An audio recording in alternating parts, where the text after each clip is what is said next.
सभी को जय श्री सच्चिदानंद, सादर प्रणाम, नमस्कार। पिछले भाग में हमने भगवान के स्वरूप की, भगवान कहाँ है, उस पर चर्चा की। आज हम योग के बारे में विस्तार चर्चा करेंगे। योग का मतलब क्या है? योग का मतलब होता है जोड़ना, प्लस यानी कि मिलाना। जिस तरह से नदी जब बहकर समुद्र में मिल जाती हैं तो इसका योग होता है, और वह समुद्र में मिलकर अपनी संपूर्णता को प्राप्त करते हैं। ऐसे ही आत्मा है और परमात्मा, आत्मा से परमात्मा का मिलना ही एक योग है, जोड़ है। और इसलिए का ईश्वर अंश जीव अविनाशी, हम ईश्वर के अंश हैं। जब तक हम ईश्वर के अंश में नहीं मिल जाएंगे अपने अंशी से, जब तक हमारी प्रक्रिया चलती रहेगी, मोक्ष को प्राप्त नहीं होगी। तो इसके लिए योग का बारे में विस्तार से हम चर्चा करते हैं। तो योग का अष्टांग योग है, और अष्टांग योग के 8 अंग हैं। और जिन्होंने 8 योग अंग हैं योग के, उनको प्राप्त कर लिया तो समझो उसने पूर्ण तत्व को प्राप्त कर लिया, पर उसको कुछ प्राप्त करने की ज़रूरत नहीं है। तो पहला जो योग के 8 अंग हैं उनके बारे में बताता हूँ। पहला है यम, दूसरा है नियम, आसन, प्राणायाम, प्रत्याहार, धारणा, ध्यान, समाधि, ये 8 अंग। अब इनके विस्तार से वर्णन है पूरा। पहला है यम। यम के 10 लक्षण हैं जिनको साधक को पहले से ही साधन करना होता है। तो पहला है अहिंसा, किसी भी प्रकार से मन वचन कर्म से किसी की हिंसा ना करना, किसी को हानि ना पहुंचाना। दूसरा है सत्य, मन सत्य को अपने हृदय में पहचानो और सदा सत्य का पालन करें। तीसरा असत्य, चोरी, किसी प्रकार की चोरी न करना। औस्ते, चौथा है ब्रह्मचर्य, पराई स्त्री को अपनी माता बहन भाई के समान समझें और पर स्त्री का सर्व प्रकार से त्याग करना। चौथा है क्षमा, यदि अपना अपराध भी करे तो उसको क्षमा मांगने पर क्षमा करना चाहिए। और धीरज है 6वां पॉइंट। तो महान विपत्ति के समय भी हमें धीरज को अपने हाथ से न खोएं, क्योंकि धीरज छूट जाने पर कोई भी हमारा कार्य सिद्ध नहीं होगा। 7वां है दया, जिस प्रकार माँ अपने बच्चों को मारते समय भी हृदय में दया रखती है, ऐसे ही हमको सब पर दया रखना चाहिए। आर्जव, 8वां, सबको कोमल बोलना, सबको प्रेम और विनम्रता की दृष्टि से देखें और हृदय में कोमल भाव रखें। और 9वां है मिताहार, कम और सतोगुणी भोजन करें। योग साधन करने वालों को कम और सतोगुणी सादा भोजन करना चाहिए। और 10वां है शौच, यानी अंदर और बाहर की शुद्धि रखें, हृदय से खोटे विचारों, गलत विचारों को त्याग करें। अब दूसरा योग का नियम है। तो नियम के भी 9 लक्षण हैं। हृदय निग्रह, यानी इंद्रिय निग्रह, इंद्रियों को वश में करना, सब प्रकार से इंद्रियों को वश में करना चाहिए, तन को भी काबू में रखें। दूसरा है संतोष, लाभ हानि सब में सम रहें, किसी प्रकार का दुख सुख आए, लाभ हानि हो, सब में सम रहें। और प्रारब्ध जो भोग प्राप्त हो उसमें संतुष्ट रहें, ये है संतोष। और आस्तिकता, जगत झूठ है परंतु भगवान सत्य स्वरूप है, भगवान को पहचान कर हृदय में धारण करना ही आस्तिकता है।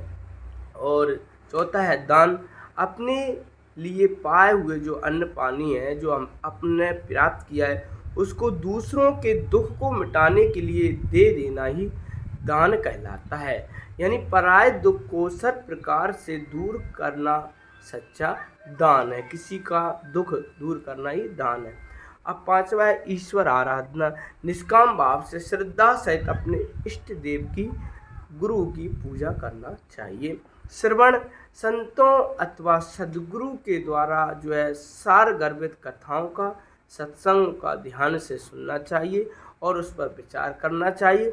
और विचार कर हंस प्रवृत्ति को अपनाना चाहिए, यानी कि गुणों को ग्रहण करना चाहिए और अवगुणों को बाहर छोड़ना चाहिए। जिस प्रकार हंस होता है, दूध और पानी जब मिला रहता है तो उसमें से दूध को पी लेता है और पानी को छोड़ दे। इसी प्रकार हमें संसार से गुणों को ग्रहण करना चाहिए और अवगुणों को त्यागना चाहिए।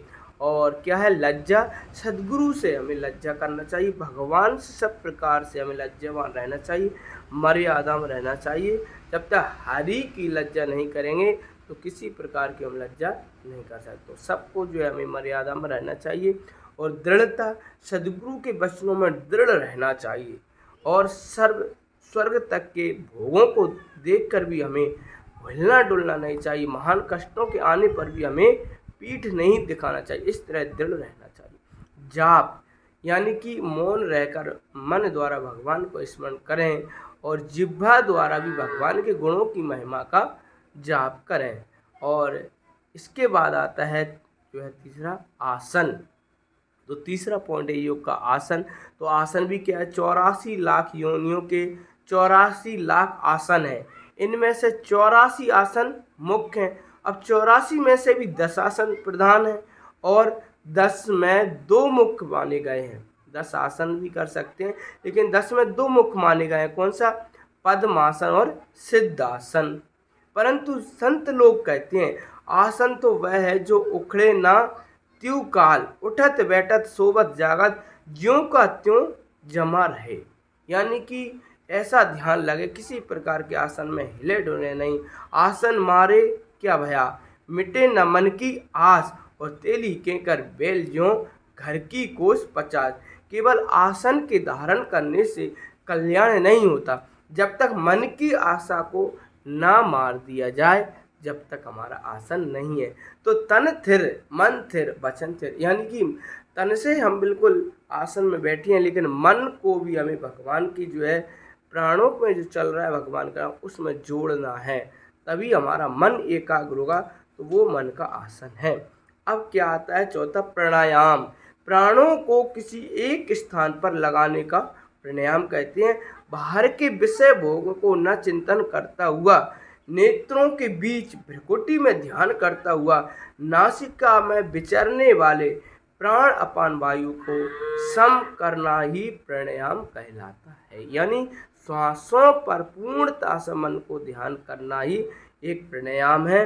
तो इस प्रकार से जो चौथा है योग का लक्षण।